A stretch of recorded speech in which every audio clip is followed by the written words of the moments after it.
Hi, I'm Leezá Steindorf. I'm an international leadership coach, a member of the Forbes Coaches Council, and I've helped thousands of leaders and learners around the world find ease and unlock power in themselves that they didn't even know they had. And today I want to talk to you about something that is really the basic of being a human, or rather, the basics of finding ease in being a human, and that's your self-worth. And we're not talking about the Instagram version of knowing you're the best or love yourself slogans or affirmations tacked all over your house. I'm not speaking about those things. It may be fun, but that's not what we're talking about.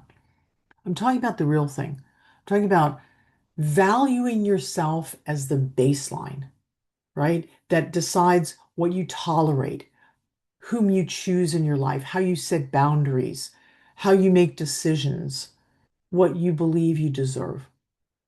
And actually, most people don't even realize that they're operating from low self-worth, right? If you're like me, I didn't grow up valuing myself. I grew up thinking that I was less than for a whole lot of reasons. And there are indicators, if you will, that we can see if we have low self-worth, even though we may not be aware of it. For example, people pleasing is a big indicator. Over explaining things. I was super at that. um, Chasing approval, settling for less than what you actually really wanted, holding back your truth when you know that something's going down and you don't speak your mind, or you shrink in conflict. Maybe you choose partners that are emotionally unavailable because you don't feel you are worth more than that. Maybe even apologizing for your mere existence, right? People that say, I'm sorry all the time, or even if you don't say the words, feeling that way. So if you see some of those indicators happening in your life, it's not because you're not communicating well. This has nothing to do with communication. It has to do with knowing your worth.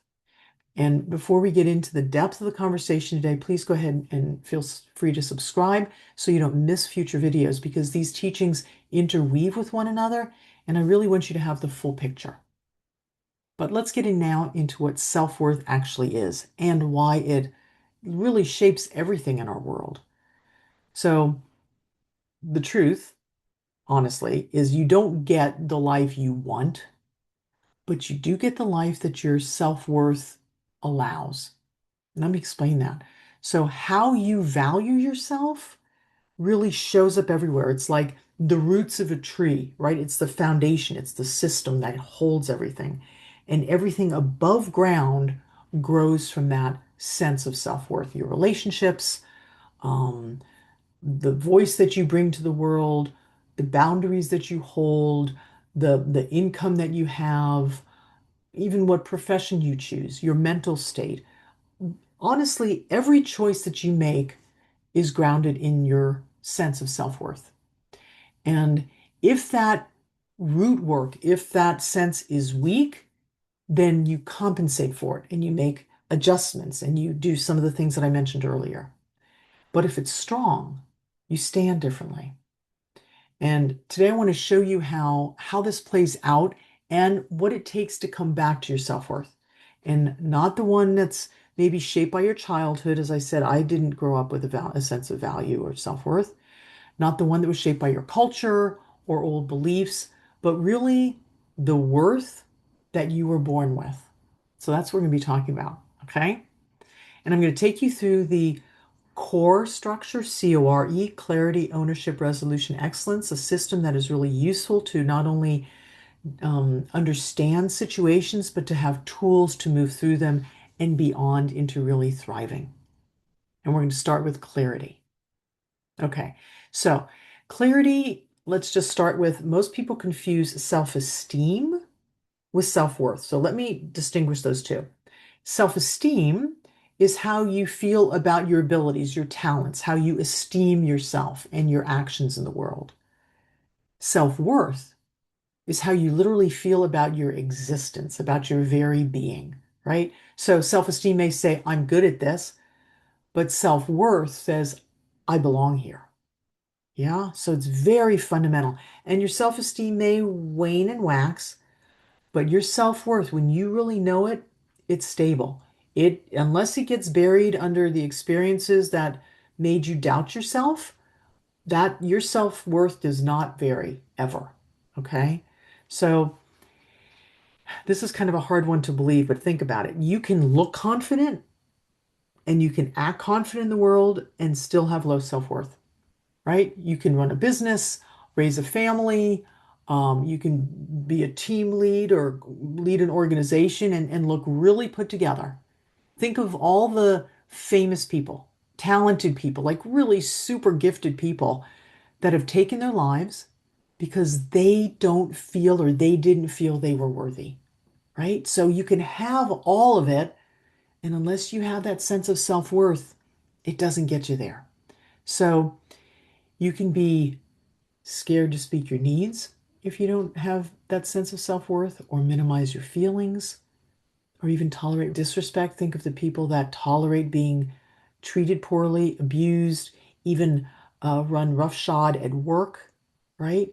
So these are all actions that we allow or take ourselves when we settle for good enough because we don't think we're worthy really for the highest and the best for ourselves. And this is why self-worth needs to first be clarified before everything is.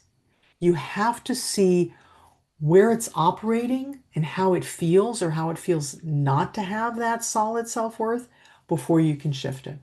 All right? So let me ask you a few questions that you can ponder, and you can stop the video and think about them.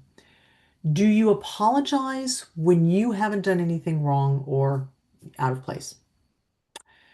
Do you edit yourself, like change your words or your feelings in order to keep the peace? Do you tolerate patterns, either your own or from other people, that actually drain you, don't feed you? Or do you overgive, maybe, to feel valued, right? Or do you stay silent when it actually really matters to you? So those, as I said earlier, these are all indicators. They're extensions, right? That root work that we spoke about, when that is not solid, then what grows above ground actually doesn't serve us very well, because it's not growing from that place, that root system of self-worth. And you can strengthen those. You can grow those. And we're going to talk about that, because we're going to go now into ownership. And when I speak about ownership, I'm not speaking about blaming yourself. I'm not speaking about feeling responsible for everybody else or things that happen around you. Ownership means taking really 100% responsibility for your part, for the part, in this regard, the part that you play in maintaining patterns that aren't good for you, or in maintaining beliefs that don't uphold your self-worth. Okay, so ownership is not blaming yourself. It's not shaming yourself. It's taking stock and then owning what's present, right? So you can acknowledge that I've been acting from a place that doesn't reflect my actual value. Like, you can say that to yourself. I've been acting from a place, living from a place that doesn't reflect my actual value.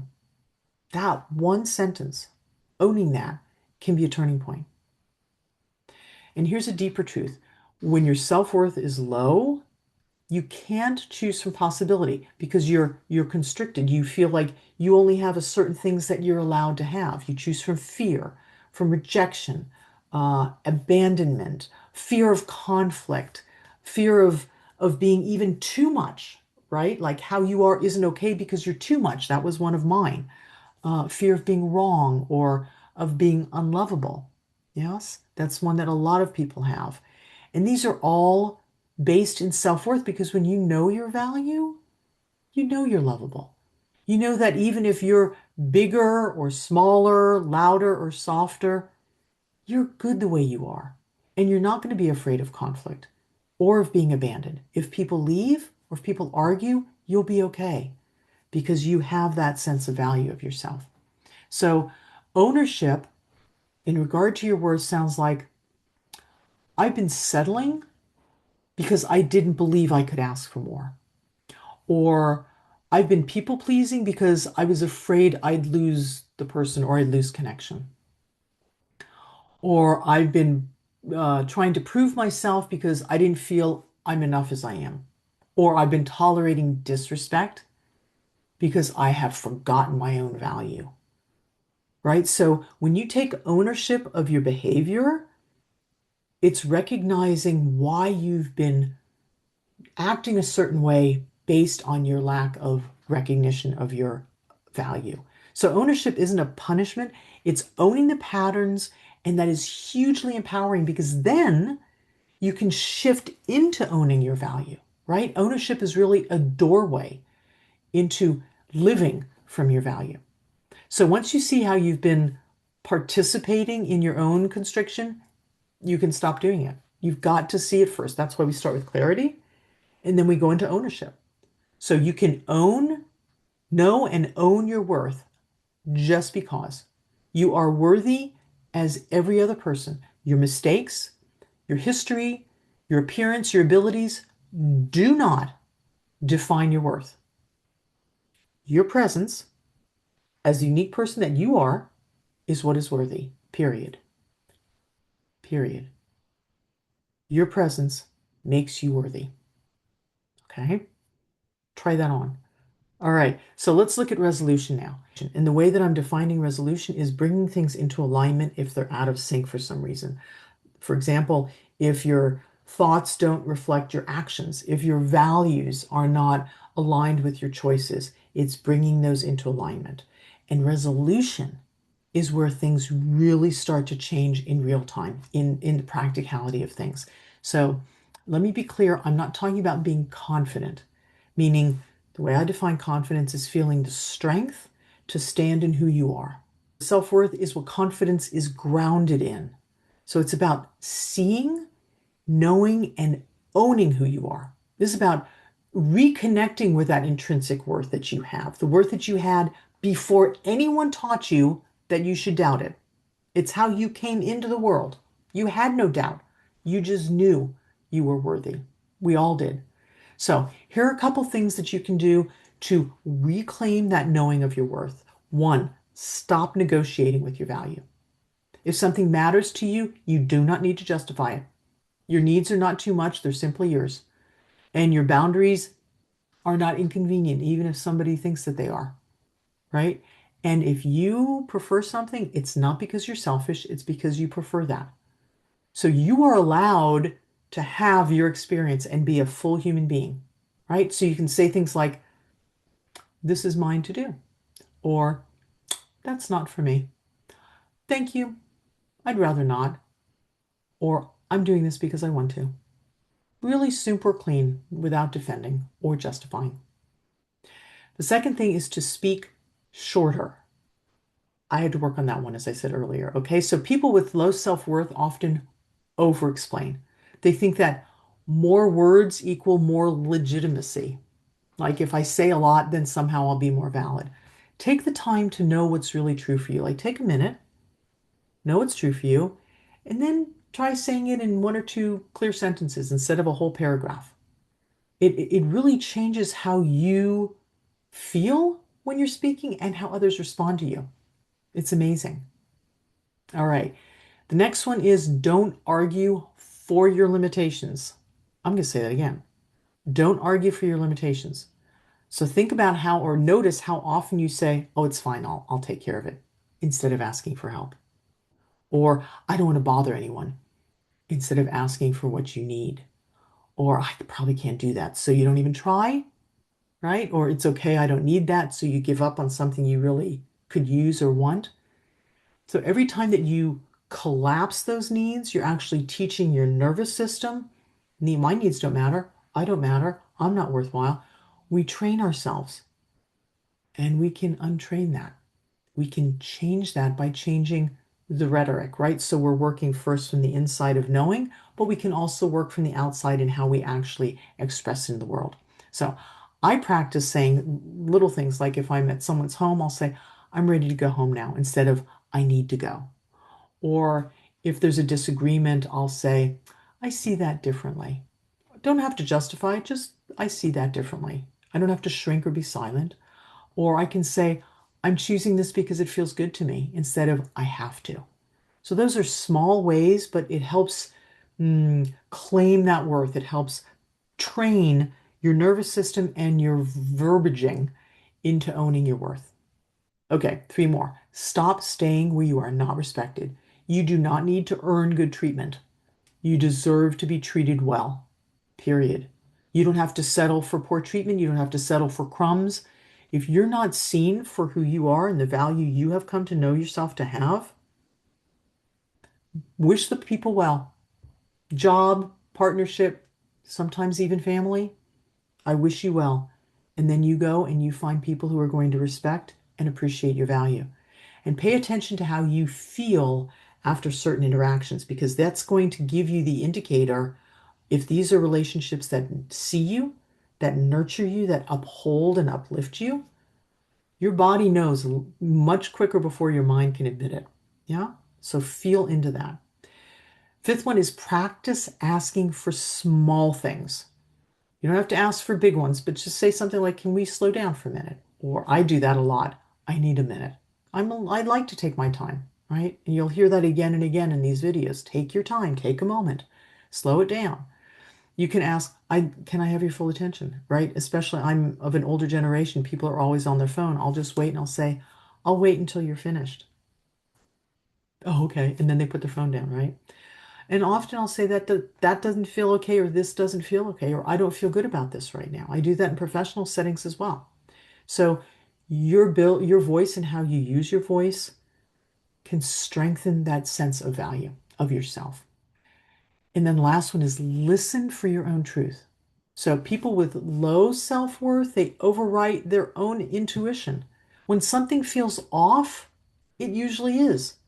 And when something feels good, then honor that, like anchor that. So when something feels wrong, don't talk yourself into or out of it. Okay? Trust yourself. Reconnecting with that worth means reconnecting with your inner compass and trusting it and growing it. You may not be on 100% of the time. That's all right.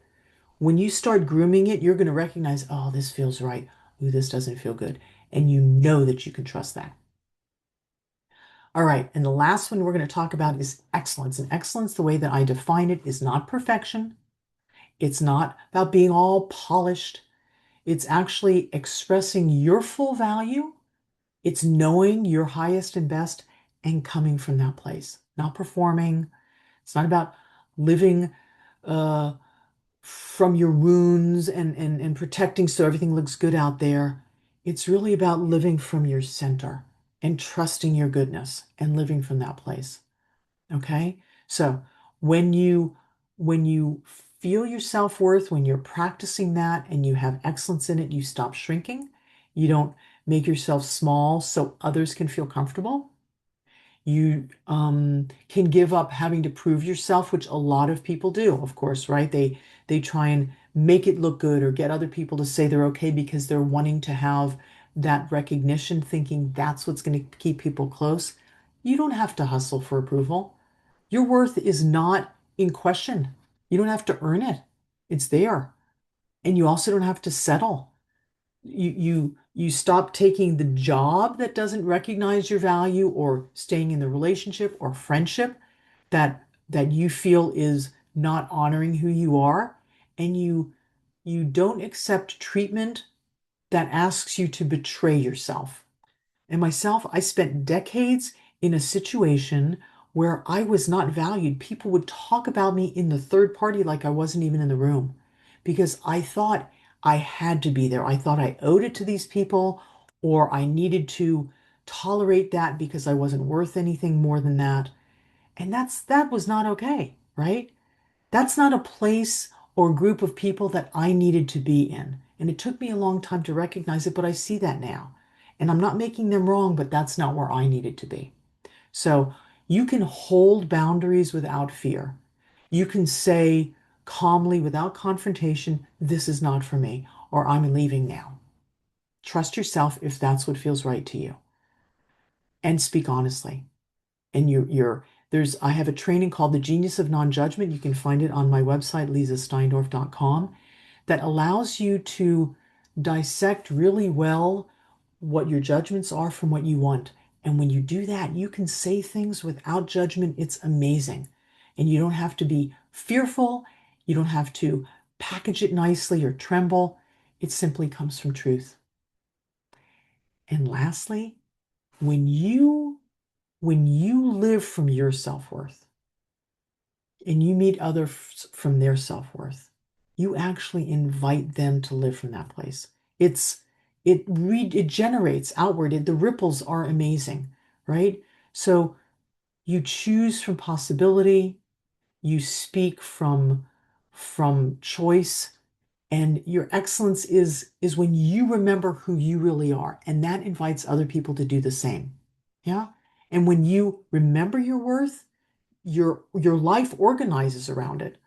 Remember I said at the beginning that you don't get the life you want, but the life that your worth actually allows you to have? This is what I mean. When you remember your worth, all of your choices, all of your thoughts, your actions resonate with that. And your life then is built from that. It's amazing. It's amazing.